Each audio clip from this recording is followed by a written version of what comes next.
Hey guys, it's Sydney. I'm coming to you not live, recorded, in my car. This crappy car.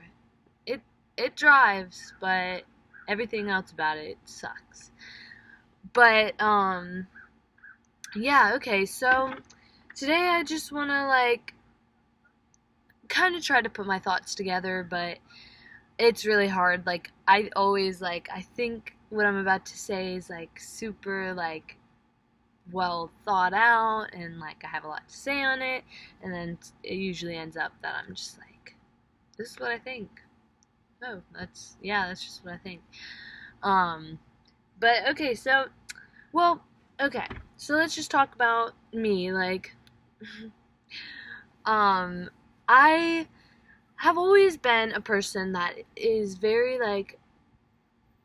independent. I think for myself.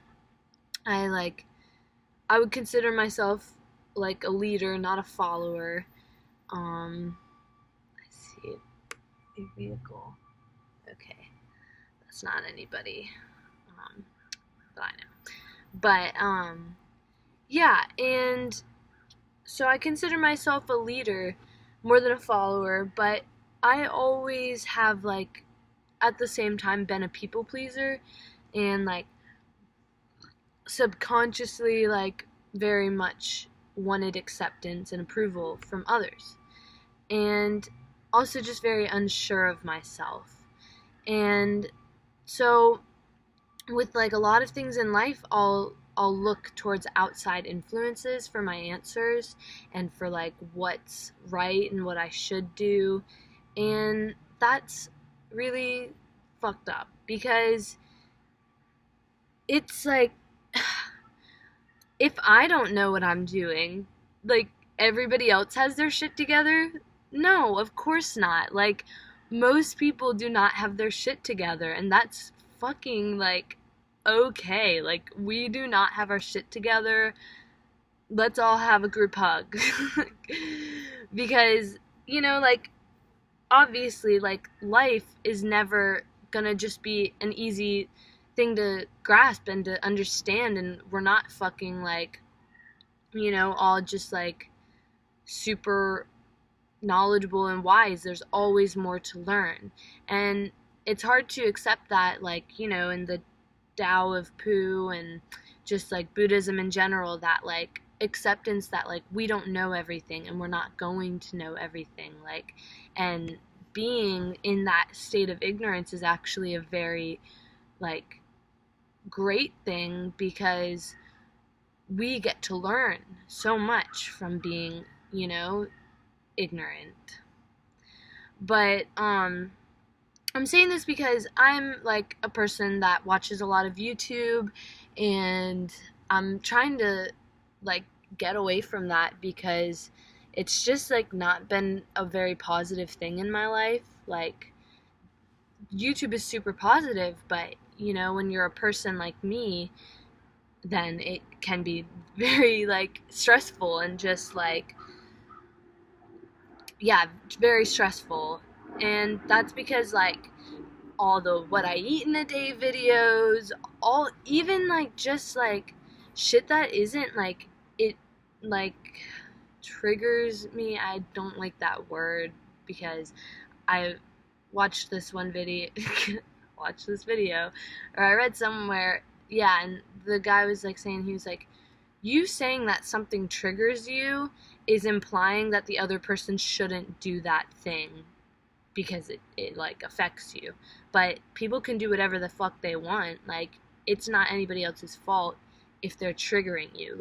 We are in control of our own reactions to things. So it's very unfair and arrogant to be you're triggering me. That's not good, because no, people can do whatever the fuck they want. We're not all walking on eggshells for me and other people, But anyways, all those things, since I'm somebody who is recovering from a restrictive eating disorder, and like exercise addiction.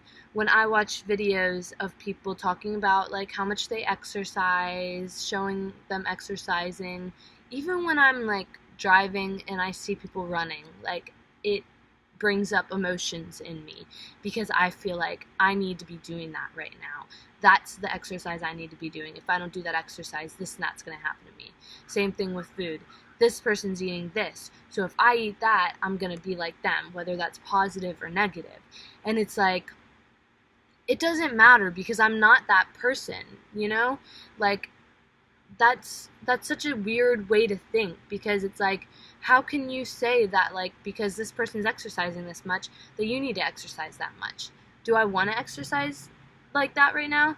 If no, then why do it, you know? And like, just with everything, like the news and all that is throwing things at us constantly. And I talk about that a lot with like the wild women, like the freaking body hair and just like all of the like standards placed on women, and just like, it's just, don't believe it, don't listen to it. Just because somebody told you, just because the news, like everybody decided that women having hairy armpits is weird or gross or a turn off, like just because those people believe that doesn't make it true. Like, because your truth is that it doesn't matter, and that it's beautiful, and that you have the right to let what your body naturally does, like, stay that way. And so, freaking, like, I don't know, it's very easy in this world to believe that people that are maybe on TV, people that are, like, political speakers, people that are just, you know, even people that you put yourself on a lower level than, like, that whatever they say and do is the way, and if you're not doing it that way, that you're this or that, you know? But that's not true. Like, the most important thing in this life is to live your truth, and like, I'm learning that every day, and it's really hard. Like, to be honest with you guys, I've been like really insecure lately, like really fucking like hating my body. It is what it is. Like, I'm just like very perfectionist, and since I went through the restrictive eating disorder, I lost a lot of weight, and I was that skinny person that I always dreamt of being, and to move away from that has been really hard for me. Even like a week after I started like increasing the amount of food I ate, I was getting like sad and anxious, because it's just that perfectionism, and just like, wow, like even one, like even if I'm a thin person, because I was skinnier before, it's hard to like, you know, it's hard to deal with that when I compare and whatever. But I'm learning, and I'm really trying to like believe that we just need to live our truth and do what makes us happy, and stop listening to other people. Stop believing this person and that person and this person on TV and that person on YouTube, and don't even fucking listen to your mom, okay? You can love your mom, you can respect your mom, but because your mom says that like you need to do this, or like look this way or act this way, that's not you, okay? And I think my camera's spazzing out now. It's probably heat. So I'm gonna leave it at that. Mwah! I'll see you guys later.